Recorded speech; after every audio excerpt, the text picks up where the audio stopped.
Damos comienzo a un nuevo programa, Servidores de Dios. Quien te habla es Manuel Cornejo. Estaré compartiendo la palabra de Dios y lo haré de una manera expositiva, versículo a versículo. Y en esta ocasión será en el Evangelio de Marcos, capítulo 13 y versículo 6, donde dice: Porque vendrán muchos en mi nombre diciendo, yo soy el Cristo, y engañarán a muchos. Comienza diciendo este versículo, porque vendrán muchos en mi nombre. Nótese aquí como Jesús introduce una advertencia solemne con lo que comienza su enseñanza en ella, ya que afirma que vendrán muchos en su nombre.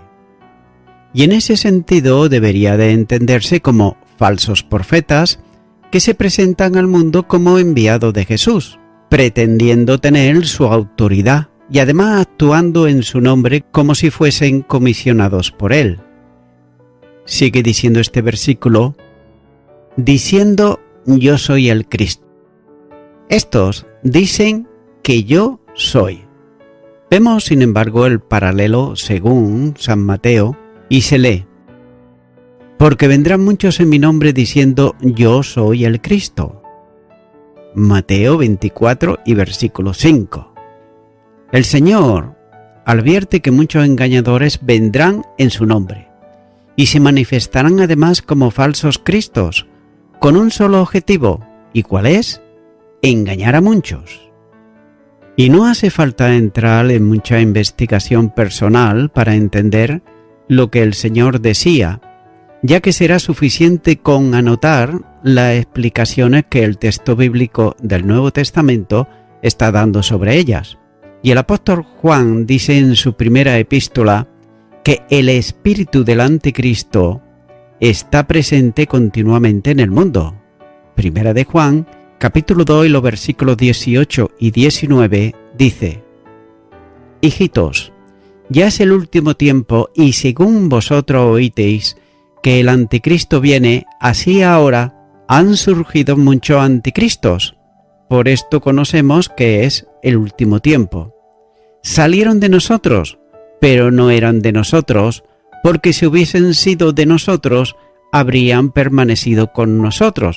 Pero salieron para que se manifestase que no todos son de nosotros. Esa era la enseñanza de los apóstoles que ellos dieron en la iglesia primitiva, ya que el anticristo, como una persona determinada, no está ahora, pero, según el apóstol dice literalmente, está viniendo. Primera de Juan, capítulo 2 y versículo 18. Y aquello no era una novedad para los lectores, ya que él mismo le dice, como vosotros oísteis.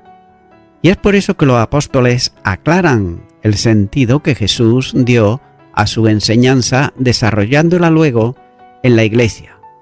En la segunda carta a los tesalonicenses, capítulo 2 y los versículos 3 al 5 dice: Porque nuestra exhortación no procedió de error ni de impureza ni fue por engaño, sino que según fuimos aprobados por Dios para que se nos confiase el Evangelio, así hablamos, no como para agradar a los hombres, sino a Dios que prueba nuestros corazones, porque nunca usamos de palabras lisonjeras, como sabéis, ni encubrimos avaricia, Dios es testigo.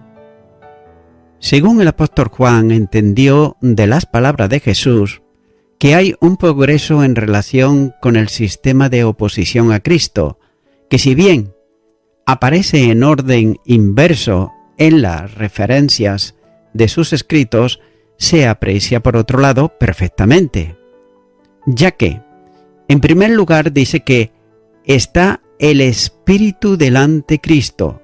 Note, Primera de Juan, capítulo 4 y versículo 3 dice: Y todo espíritu que no confiesa que Jesucristo ha venido en carne no es de Dios, y este es el espíritu del anticristo, el cual vosotros habéis oído que viene y que ahora ya está en el mundo.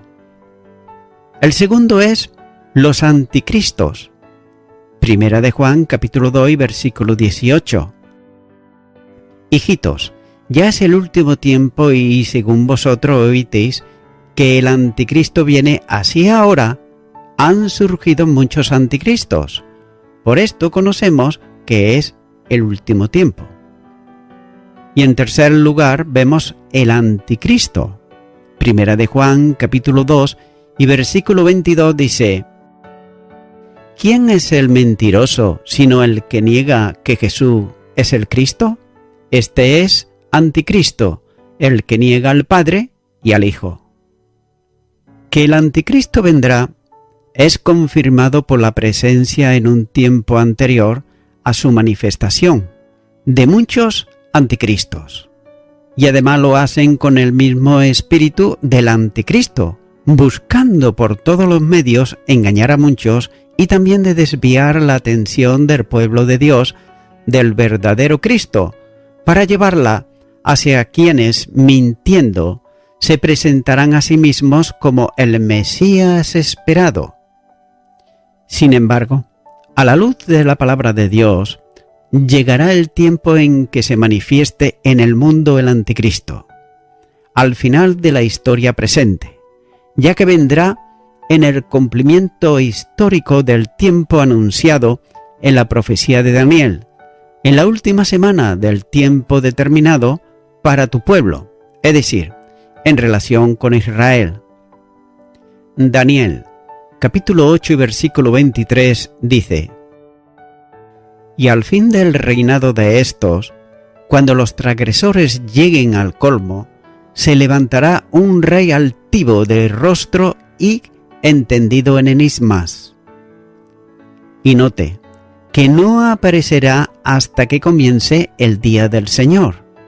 La segunda carta a los tesalonicenses, capítulo 2 y los versículos 2 al 4 dice: Que no os dejéis mover fácilmente de vuestro modo de pensar, ni os conturbéis, ni por espíritu, ni por palabra, ni por carta como si fuera nuestra, en el sentido en el que el día del Señor está cerca. Nadie os engañe en ninguna manera, porque no vendrá sin que antes venga la apostasía y se manifieste el hombre de pecado, el hijo de perdición, el cual se opone y se levanta contra todo lo que se llama Dios, o es objeto de culto, tanto que se sienta en el templo de Dios como Dios, haciéndose pasar por Dios. Además, ese falso Cristo será un gentil que sale del mar, en sentido profético de las naciones.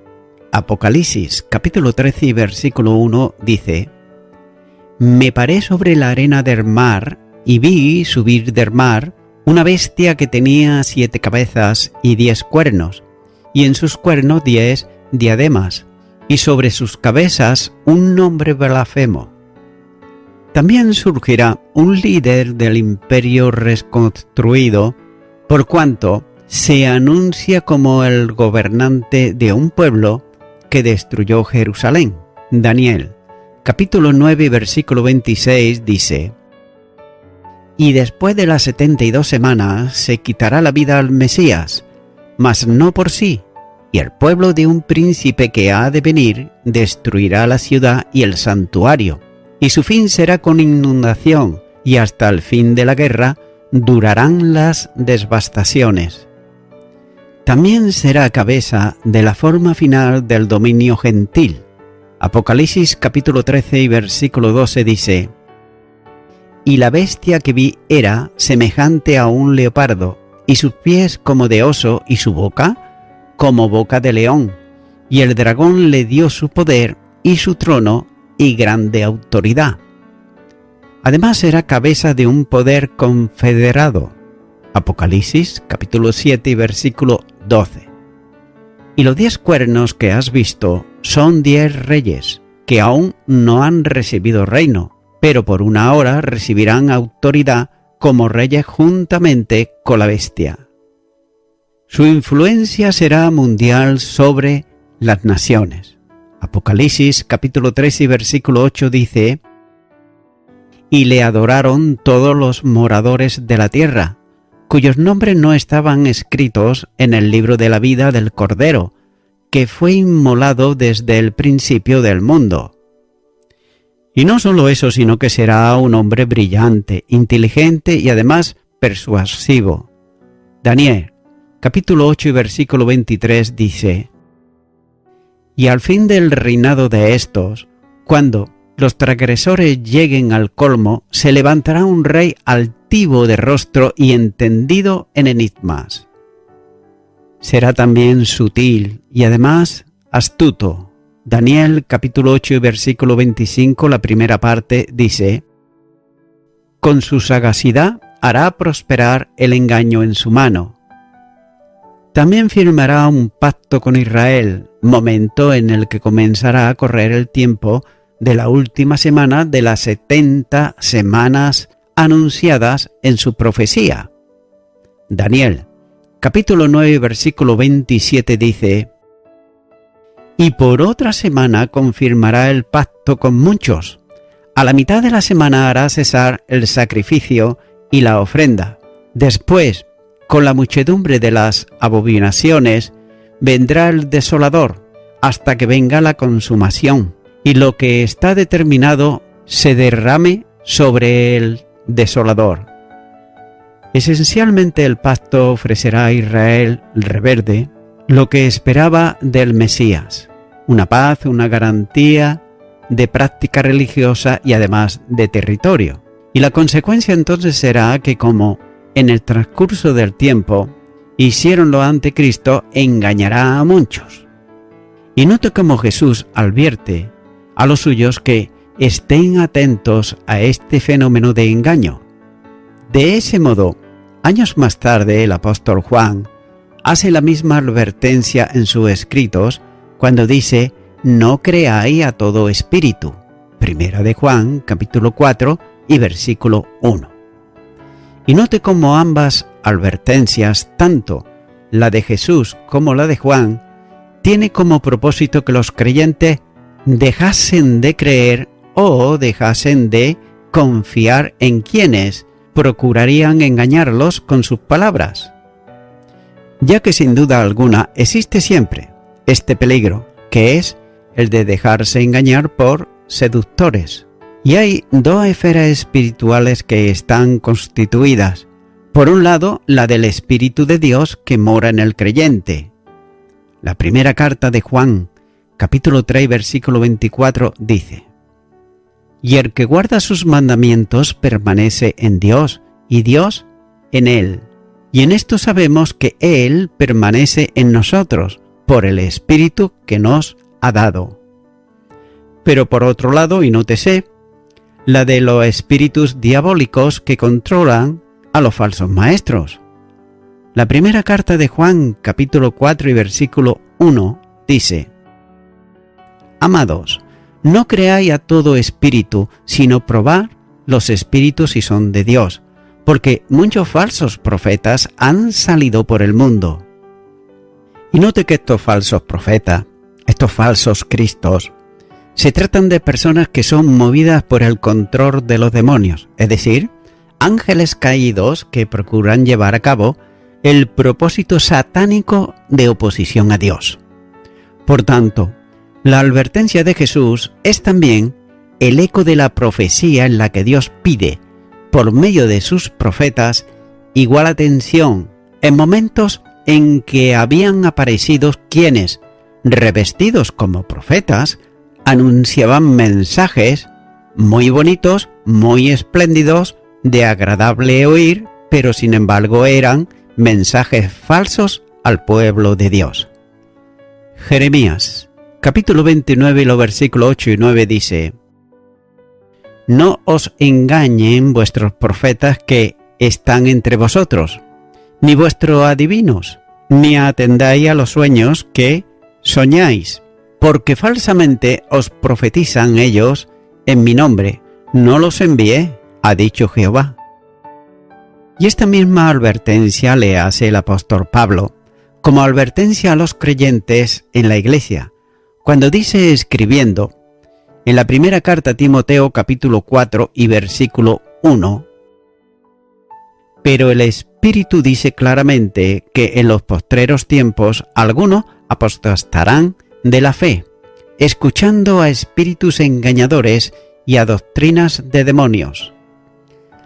A lo largo de los siglos de la historia de la Iglesia, hubo mucha enseñanza impulsada por el Espíritu Santo, pero tampoco faltaron los falsificadores de maestros falsos promovidos e impulsados por el diablo. Y note esto, y es que los creyentes no podemos ver a los espíritus, pero podemos distinguirlos por la enseñanza que se verifica a la luz de la palabra de Dios. El mensajero conforme a Dios va a estar siempre predicando solamente la Biblia, es decir, la palabra de Dios. La primera carta a los tesalonicenses, capítulo 2 y versículo 4 dice: sino que según fuimos aprobados por Dios para que se nos confiase el Evangelio, así hablamos, no como para agradar a los hombres, sino a Dios que prueba nuestros corazones. Es por eso que la advertencia del apóstol Juan debe tenerse hoy tanto o más presente que cuando la dijo. Allá en Primera de Juan, capítulo 4 y versículo 1, donde dice: muchos falsos maestros han salido por el mundo. Y note cómo estos falsos profetas procuran hacerse pasar por los verdaderos, hablando como si lo hiciesen en el nombre del Señor. Pero todavía más, algunos de ellos procuran hacerse pasar por el Señor mismo, que viene conforme a sus promesas. Y no es la primera vez que Jesús advierte del peligro, y ya lo hizo antes en su ministerio. Por ejemplo, en Mateo capítulo 7 y versículo 15, donde dice: guardaos de los falsos profetas, que vienen a vosotros con vestidos de ovejas, pero por dentro son lobos rapaces. Por otro lado, debe de apreciarse que el Señor da una respuesta que no tuvo relación directa con la destrucción de Jerusalén en el año 70, ya que no había tiempo, literalmente hablando, para que todos estos profetas engañosos pudieran manifestarse. Y no cabe duda que especialmente los líderes religiosos de los judíos mentían conscientemente en relación con la obra de Jesucristo y especialmente en cuanto a su resurrección. Pero no sería una abierta señal de la destrucción de Jerusalén. Sobre esta primera parte de la pregunta responde al paralelo según Lucas cuando dice, en el capítulo 21 y versículo 8 de Lucas: él entonces dijo: mirad que no seáis engañados, porque vendrán muchos en mi nombre, diciendo: yo soy el Cristo, y el tiempo está cerca, mas no vayáis en pos de ellos.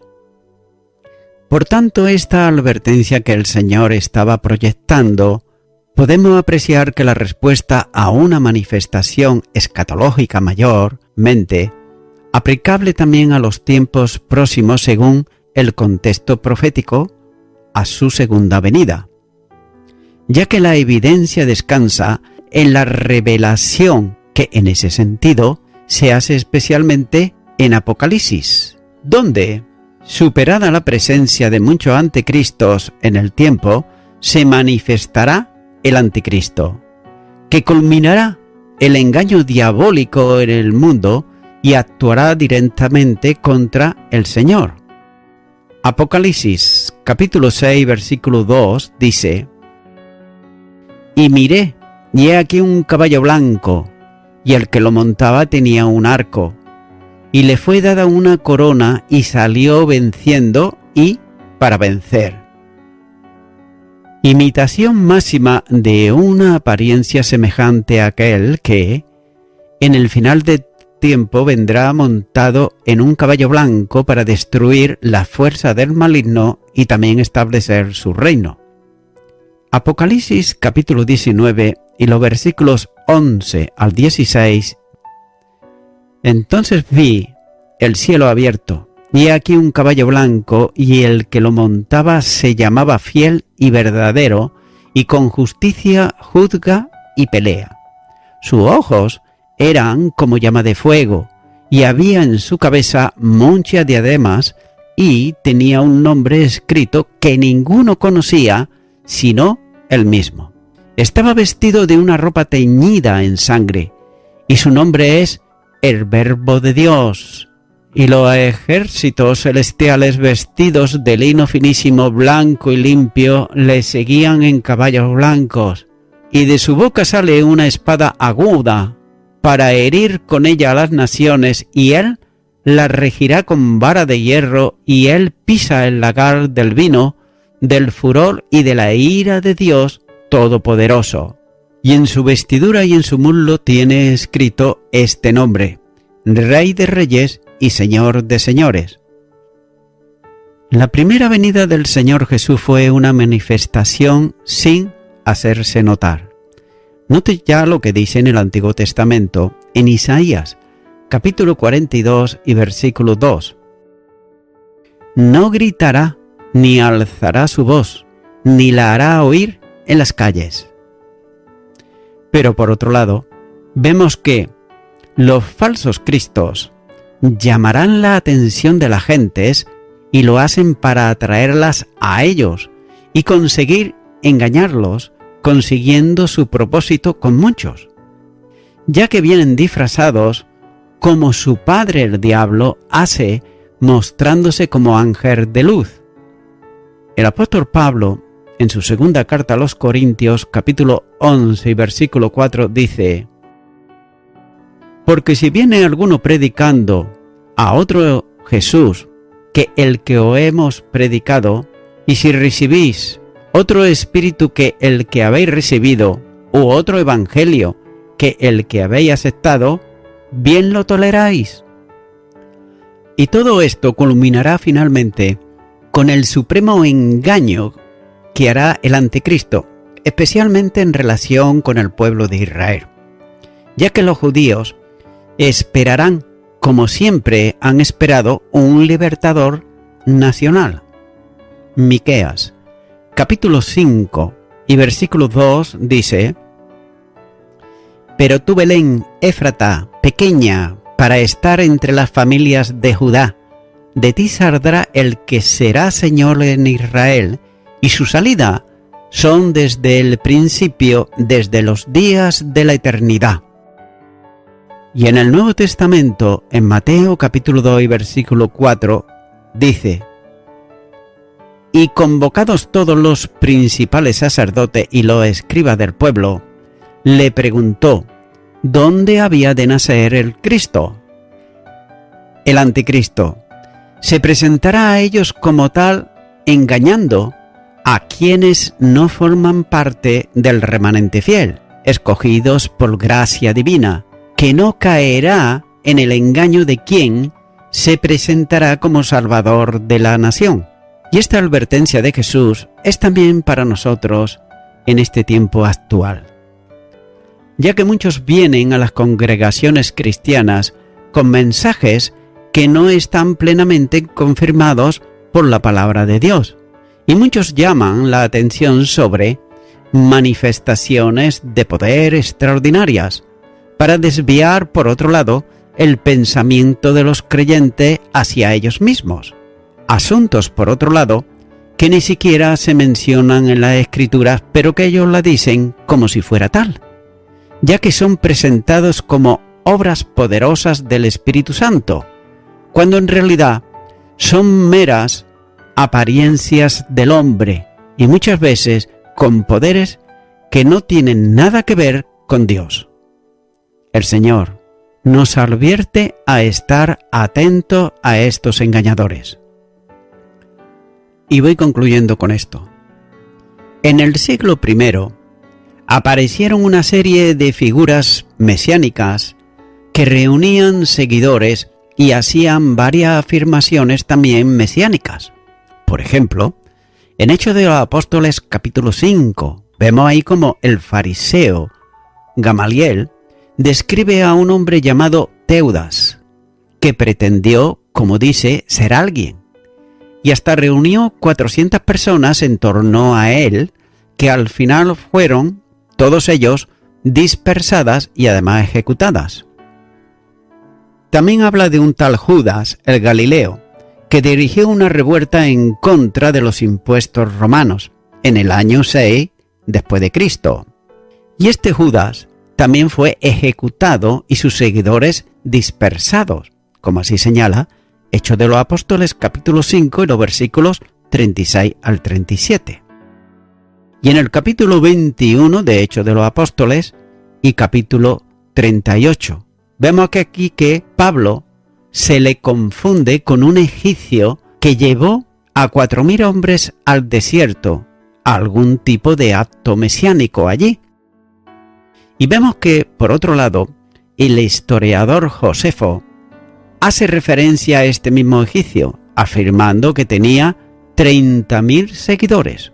Pues bien, se le ocurrió llevarlos al Monte de los Olivos y allí empezó a jactarse de que los muros caerían a su mando. Pero el gobernador Félix envió tropas de la guarnición de Jerusalén que derrotaron a los insurrectos, aunque sin embargo el egipcio escapó. Y Josefo también se refiere a Judas el Galileo, que fue el inspirador del movimiento celote posterior, y a otras figuras también mesiánicas. En un relato habla de cómo un grupo de hombres malvados engañó a la gente afirmando tener inspiración divina y los llevó al desierto para que esperasen la señal de la liberación de Dios. Amigo y amiga oyente, muchas son las advertencias en contra de lo falso y también de los apóstatas, dada por el Señor Jesús y por sus apóstoles inspirados. Ahora bien, ¿cómo distinguir lo que es falso de lo que es verdadero? Pues simplemente leyendo la palabra de Dios. Y si están enseñando, por muy tradicionales que ellos sean, lo que no dice la Biblia, la palabra de Dios, entonces estos, por muy tradicionales y respetuosos que sean, son unos falsos. Amigo y amiga oyente, no tenemos excusas, pues si no dejamos engañar nosotros es porque nosotros no amamos la verdad, y la verdad es en la palabra de Dios, la verdad es Jesucristo.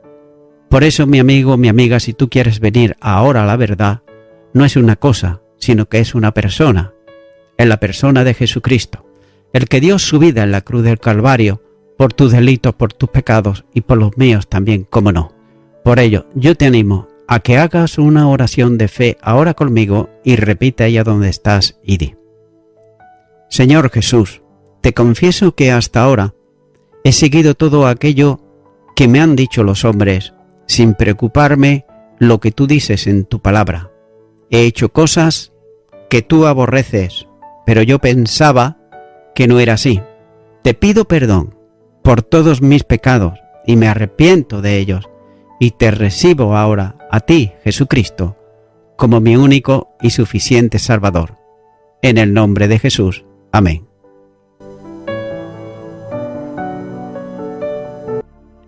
Amigo y amiga oyente, si tú has hecho esta oración de corazón, te recomiendo que comiences a orar a Dios, en primer lugar, en el nombre del Señor Jesucristo.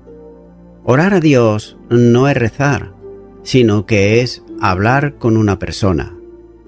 También te recomiendo que leas la palabra de Dios y lo hagas a diario. Comienza, por ejemplo, con el Nuevo Testamento. Y también, por último, te recomiendo que para que puedas crecer espiritualmente, te congregues en una iglesia cristiano-evangélica, donde se predique, se enseñe y se practique la sana doctrina y la palabra de Dios. Congrégate ahí y con el tiempo podrás crecer espiritualmente y también servir al Señor Jesucristo. Que Dios te bendiga.